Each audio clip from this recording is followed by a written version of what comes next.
Awareness is the foundation of all power. The moment you understand how an avoidant thinks, you step into a position of control. Avoidants operate on a predictable pattern, pushing away when things get too close, retreating when emotions rise, and creating distance when they feel overwhelmed. This isn't a mystery, it's a blueprint. If you can see it for what it is, you can navigate it effortlessly. Most people fall into the trap of reacting emotionally, feeling abandoned, questioning their worth, and spiraling into desperation. That's exactly what keeps them stuck. But once you recognize the game, you no longer have to play it on their terms. An avoidant is not making decisions out of logic or strategy. They are acting from deep-seated emotional programming, often developed in childhood. They learned that intimacy equals a loss of autonomy, that connection comes with suffocation, that love can feel like a trap. This isn't about you, it's about their wiring. And when you grasp this truth, you stop taking their behavior personally. You stop seeing their distance as a rejection and start viewing it as a reflex. That's where your power begins.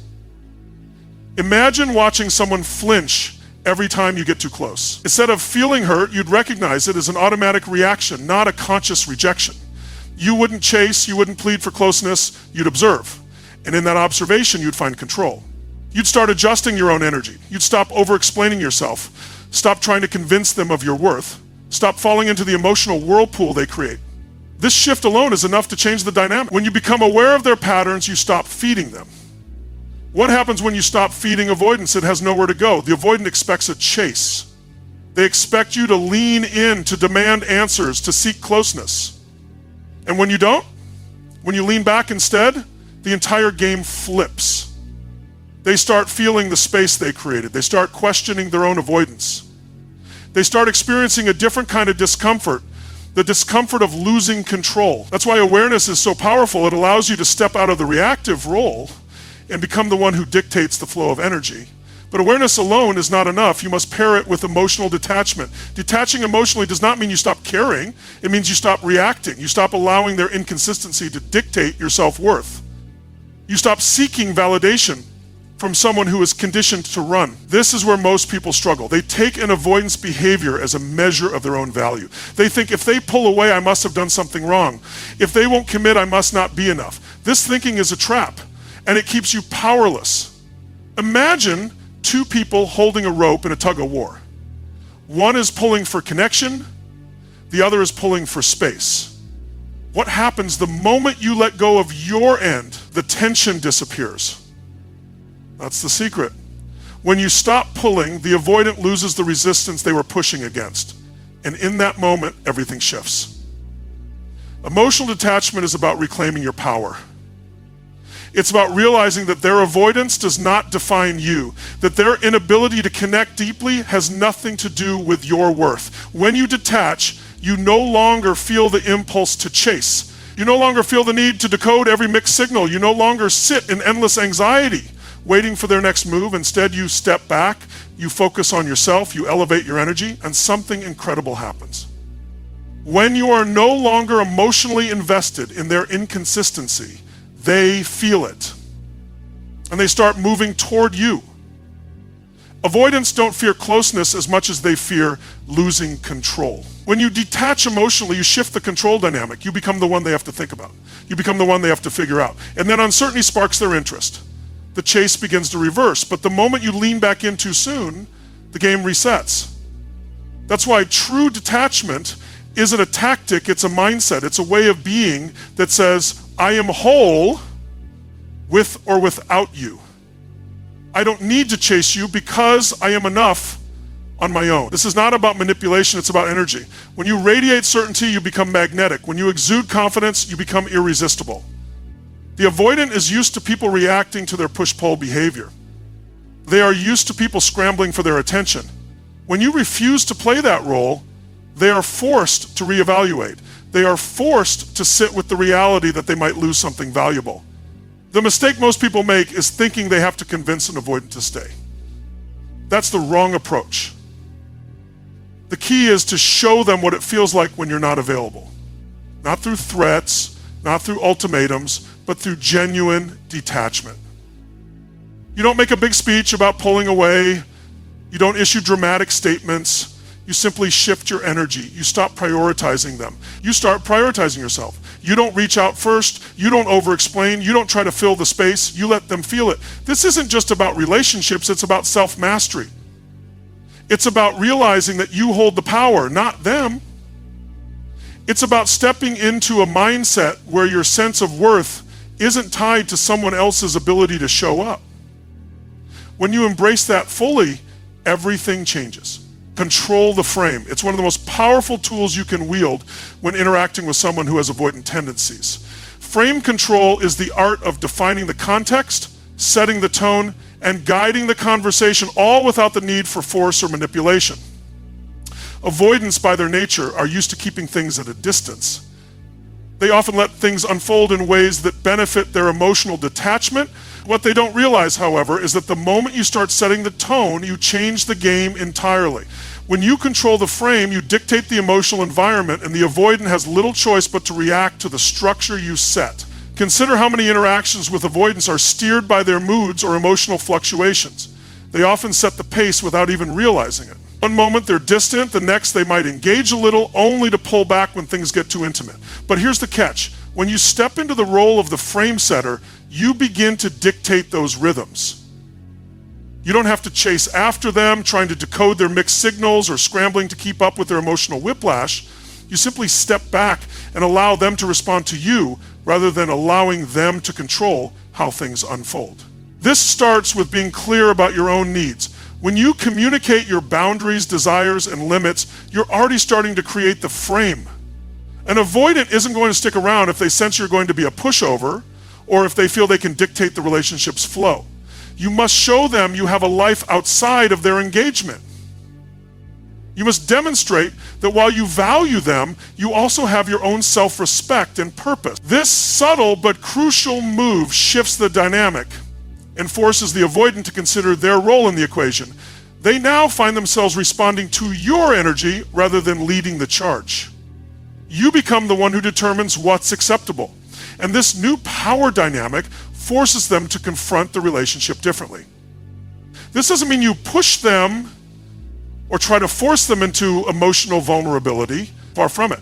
The key to controlling the frame is to remain calm, consistent, and unwavering. When they start to pull away, instead of chasing them down or getting upset, you remain centered. You don't need to react to their distance. This is not to say you become cold or indifferent. Rather, you become a pillar of stability. And when they see you are unwavering in your boundaries and your self-sufficiency, they begin to feel the emotional contrast between their avoidance and your grounded presence. This difference creates tension, and tension sparks the potential for them to move toward you. The moment they start feeling the weight of their detachment, they begin questioning whether it's worth it. They feel the pressure of the frame you've set. Now, let's dive into pattern interrupts, an incredibly effective tool when you're dealing with an avoidance. Patterns are comforting to avoidants, even if those patterns are rooted in their emotional defenses. They know that if they pull away, it's usually met with a specific reaction. Someone might chase, might question them, might desperately try to fix things. The predictability of this cycle is what gives them control over the situation. But when you interrupt those patterns, you disrupt the predictability, you take away their emotional escape routes, and this forces them to deal with the reality they've been trying to avoid. A pattern interrupt is a shift in your behavior that completely changes the emotional landscape. It could be as simple as not reacting to their withdrawal in the way they expect. Instead of becoming anxious or pleading, you remain calm and unaffected. You might even choose not to engage in the same way, creating an emotional vacuum. This vacuum is disorienting, it creates uncertainty, and when an avoidant feels uncertainty, it forces them to reevaluate the situation. They might start to wonder why you're not reacting to their usual tactics. They might begin to feel a lack of control, which is something they are usually desperate to avoid. Another example of a pattern interrupt could involve shifting your own behavior when they expect you to pull back. If you sense they're testing the waters, withdrawing just to see if you'll chase, you can turn the tables by taking a moment to reflect instead of responding instantly. You take your time, you move with intention. This breaks their typical expectation of an immediate response. Rather than feeding into their avoidance by pulling back or seeking validation, you step into a space of emotional neutrality. You aren't desperate for connection, nor are you seeking to push them away. You simply are, and that energy is magnetic. The more you resist the urge to react emotionally, the more they will be forced to reckon with their own behavior. It throws them off their usual course, and they find themselves questioning why they feel the need to retreat or distance themselves. Interrupting the pattern also works in the context of communication. If you've been involved in a cyclical conversation where they repeatedly withdraw and you keep trying to reignite the connection, the next time they pull away, don't try to fill the space with endless talking or justification. Instead, you might decide to pause completely, giving them the chance to sit with their own discomfort. In these moments, the avoidant realizes that you're not dependent on them to complete your emotional needs. This is a moment where their anxiety about being too distant is triggered. They start to feel the discomfort of having no one chase them, no one reaching out, and this creates internal tension. When you interrupt the pattern, you also begin to introduce new patterns. Instead of the same push-pull dynamic, you create an unpredictable environment that keeps the avoidant on their toes. They never know exactly how you will respond, and that unpredictability starts to get their attention. They begin to pay more attention to your moves because they can no longer predict them. In this space, they start to realize that the emotional currency they've been trading in distance for control no longer works the same way. You've redefined the rules of engagement, and that's when you begin to outmaneuver them. It's important to note that these shifts don't require drastic changes in behavior, but subtle, intentional moves. The key is consistency. Avoidants are quick to detect desperation, and if you are inconsistent in your approach, you'll lose your power. But if you are calm, steady, and unpredictable in your emotional responses, you create a new dynamic where the avoidant no longer holds all the cards. They begin to feel a sense of uncertainty about their ability to control the flow, and in that uncertainty, the balance of power begins to shift. The beauty of controlling the frame and using pattern interrupts is that they give you the tools to guide the interaction on your terms. Instead of becoming emotionally reactive to every move the avoidant makes, you establish your own rhythm. You dictate the pace. You stop chasing. And by doing so, you force the avoidant to either meet you where you are or remain in their comfort zone, in which case they risk losing you. This is the essence of outmaneuvering them, creating a space where their avoidance is no longer a tool they can use against you. They either adapt or risk losing what they could have had. Scarcity is one of the most powerful psychological tools you can use when interacting with someone who has avoidant tendencies. It taps into a deep-rooted fear that they often don't even acknowledge. Avoidants are conditioned to fear emotional closeness because it threatens their sense of control and autonomy. However, there's a layer beneath this fear, one that is less obvious but just as potent. Avoidants are also terrified of losing something they value. And when that something becomes scarce, when they perceive that it might slip away, their emotional radar shifts. They start to pay attention. By creating scarcity, you're not manipulating them into wanting you. Instead, you're presenting them with the natural consequence of their behavior.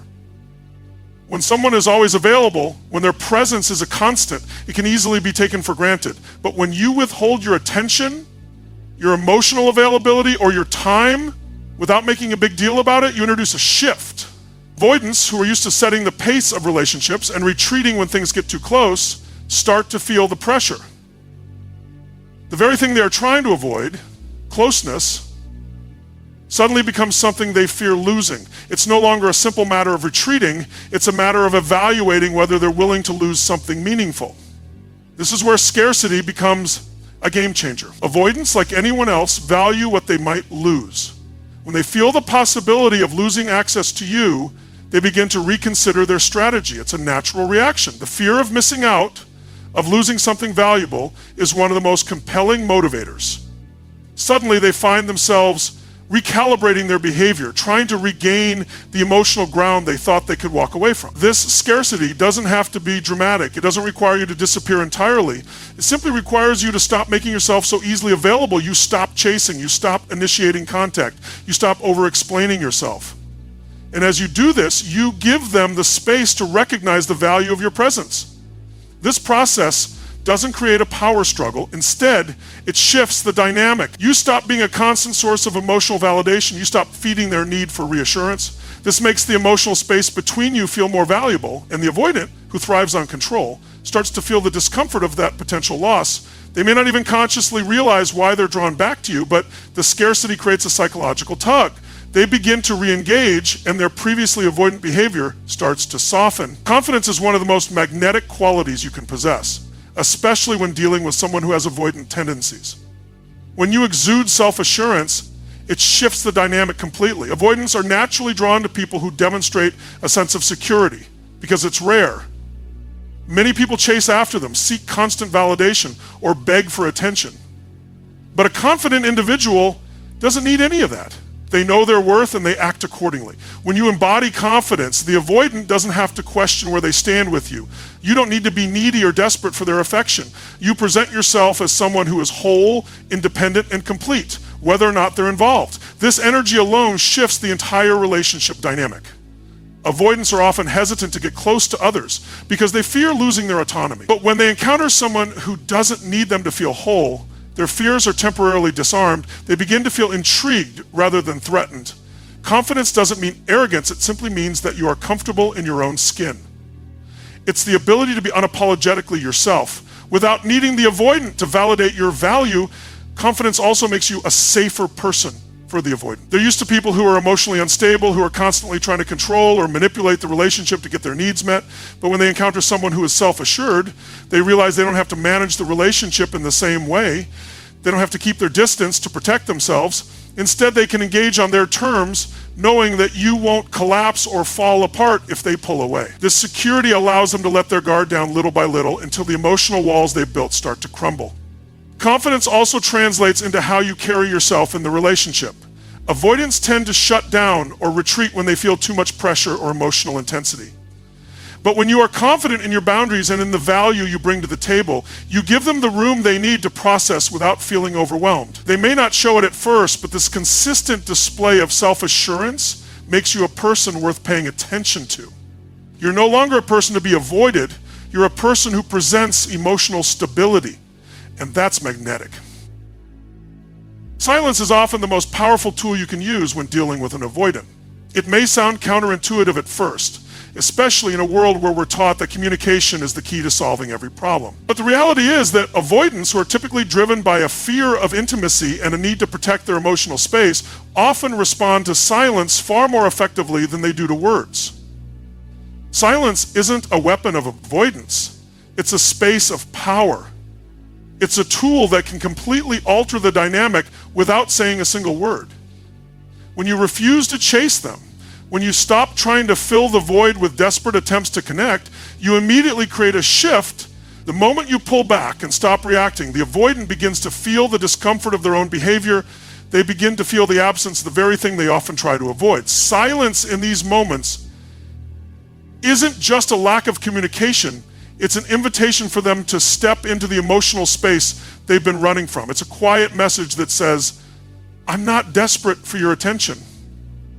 I'm not going to beg for your emotional investment.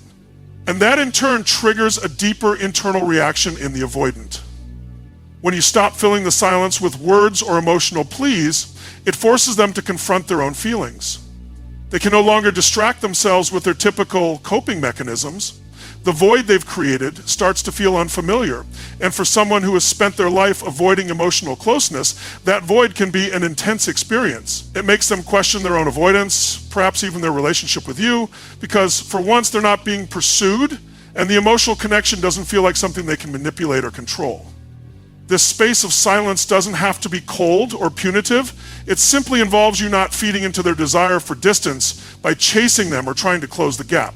You remain steady and calm, giving them the room to think and feel. Avoidants are often afraid of being overwhelmed, and when you give them the space they need, it reduces their anxiety. It allows them to self-reflect without the pressure of having to keep up with your emotional demands. The silence then becomes a form of emotional maturity on your part. It shows that you are comfortable with the ebb and flow of the relationship, and you're not going to force anything. One of the most effective ways to use silence is when an avoidant is withdrawing or emotionally shutting down. Rather than immediately trying to engage them or fix the situation, you allow the silence to sit. You don't rush in with reassurances or attempt to fill the space with idle chatter. This silence creates a moment where the avoidant can't run from their own feelings. They are faced with the reality that the retreat doesn't have the same effect it once did, and they must either move toward you or continue their withdrawal at the cost of losing something valuable. Another incredibly effective approach is mirroring. When you mirror an avoidance energy, you're essentially meeting them where they are, but with the intention of subtly shifting the dynamic. It's about connecting with their energy, understanding where they are emotionally, and then leading them towards something different. Mirroring builds trust. It allows the avoidant to feel understood, which is often what they fear the most, being misunderstood or overwhelmed. But instead of making them feel trapped or cornered with emotional demands, you match their rhythm briefly and then gently guide the interaction in a different direction. This approach allows you to form a subtle connection without forcing it. You're acknowledging where they are emotionally, but also encouraging a shift. For example, if they are withdrawing, instead of chasing or attempting to make them feel guilty, you might mirror that withdrawal for a brief moment. You pull back too, but in a way that isn't punitive. You simply give them the same emotional space they are giving you. Then, after that moment, you subtly start to shift the dynamic. Maybe you initiate something fun, lighthearted, or easygoing. You don't force a deep emotional conversation. You simply change the energy. This gentle, empathetic mirroring helps them feel less cornered and more in control, which makes it easier for them to engage with you when they're ready. By mirroring and leading, you make the avoidant feel safe. They don't have to retreat to protect themselves, and they don't have to feel overwhelmed by too much closeness. Instead, you guide them gently from one emotional state to another.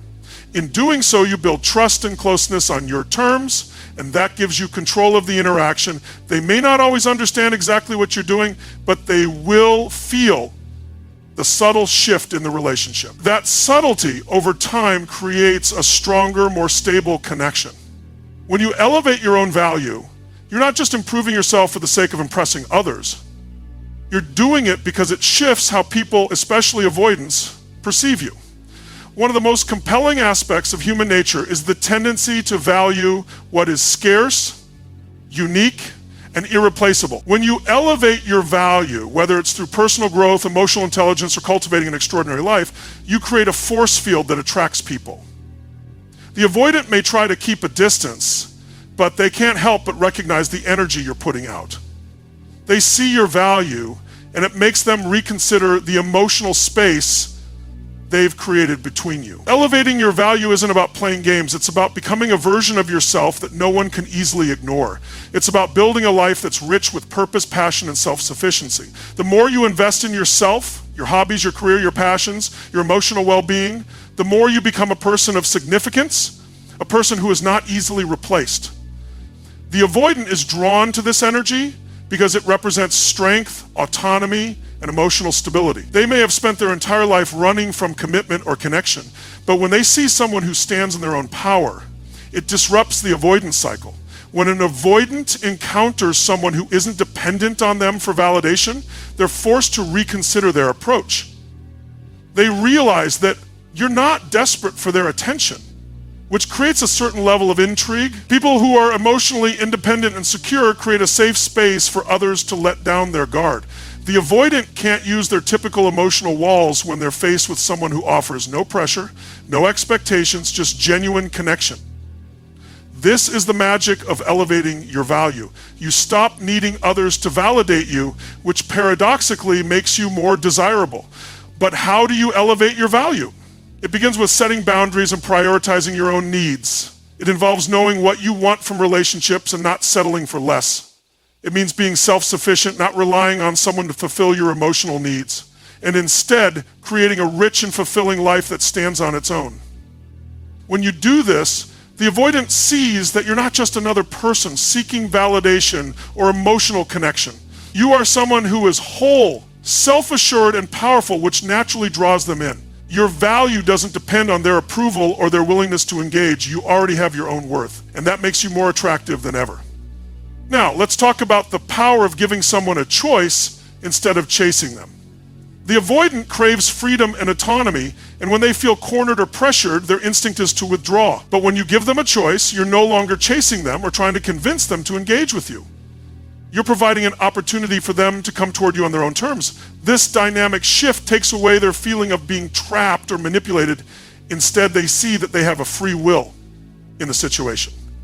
This changes everything for them. The key is in how you present that choice. You don't do it in an overt or demanding way. You simply stop pursuing them, stop making them the center of your emotional world. You give them space to come toward you, but you don't chase. You allow them to realize what they stand to lose if they continue pulling away, but you don't put the pressure on them directly. You subtly present an option that makes them feel like they are the ones in control of this situation. This takes away the tension of the chase and places the decision in their hands. When you give an avoidant a choice, it's an invitation, not a demand. It's an invitation for them to step into something that could be emotionally rewarding, but only if they are willing to engage. You make it clear that you are not desperate, that you are not clinging to the idea of the relationship, but you are open to what it can be if they choose to engage. This subtle power dynamic allows the avoidant to make their own decisions without feeling suffocated. They have the space to come to you willingly without feeling like they are being pushed or pressured. And when they feel like they have made the choice freely without manipulation or force, they are far more likely to move toward you. In the end, you're not giving them an ultimatum, you're not asking for a commitment, nor are you demanding emotional intimacy. You're simply offering them the freedom to choose to engage with you, knowing that you have a fulfilling life without them. This gives them the space to decide what they want without the anxiety of feeling forced into anything. The power lies in the freedom you give them to make that choice and the emotional clarity you provide by showing them that you are strong and complete on your own. In closing, it's clear that the key to outmaneuvering an avoidant lies not in chasing them, but in understanding the dynamics that govern their behavior and using strategic tools to shift the relationship. Avoidants are not inherently difficult to connect with. They simply respond to pressure, emotional demands, and attachment in ways that are instinctive for them. But when you step back, control your own emotional state, and approach the situation with clarity and confidence, you start to regain control of the interaction. The moment you begin to master the subtle art of framing the relationship, the avoidant no longer holds all the emotional leverage. When you refuse to chase, when you create scarcity, and when you give them the emotional space they need without withdrawing or reacting emotionally, you suddenly become an enigma that sparks curiosity. The power shifts to you. You are no longer at the mercy of their avoidance. Instead, you're guiding the relationship, directing it on your terms, and they are now the ones responding to you. Controlling the frame, utilizing silence, creating pattern interrupts, and providing choices. Each of these strategies works because they tap into the core human need for autonomy and self-worth, which is particularly potent with avoidance. When you display self-assurance, emotional independence, and unwavering confidence, the avoidance walls begin to break down. They cannot continue hiding behind emotional barriers when they are faced with someone who understands their fears and challenges them in ways that don't overwhelm them. But the secret is never to fight against their avoidance. Rather, it's to respect it while still creating a space where they feel safe enough to approach. The moment they feel the pressure of scarcity or the absence of emotional chasing, they are no longer in control of the dynamic. They're faced with the reality that their emotional detachment may cost them something they didn't realize they wanted. And that realization is often the turning point in transforming the relationship into something deeper, more connected, and more balanced. Above all, you must remember that the power in this process lies not in manipulation or game playing, but in understanding and redefining the emotional rules of engagement. When you stop seeking approval and validation from them, you become more than just a person they're trying to avoid. You become someone they have to reckon with, someone who holds their own space, someone who gives them the freedom to choose. And it's in that freedom that they might just discover that they want to choose to come closer, and in doing so, you'll have outmaneuvered the avoidant in the most powerful way possible.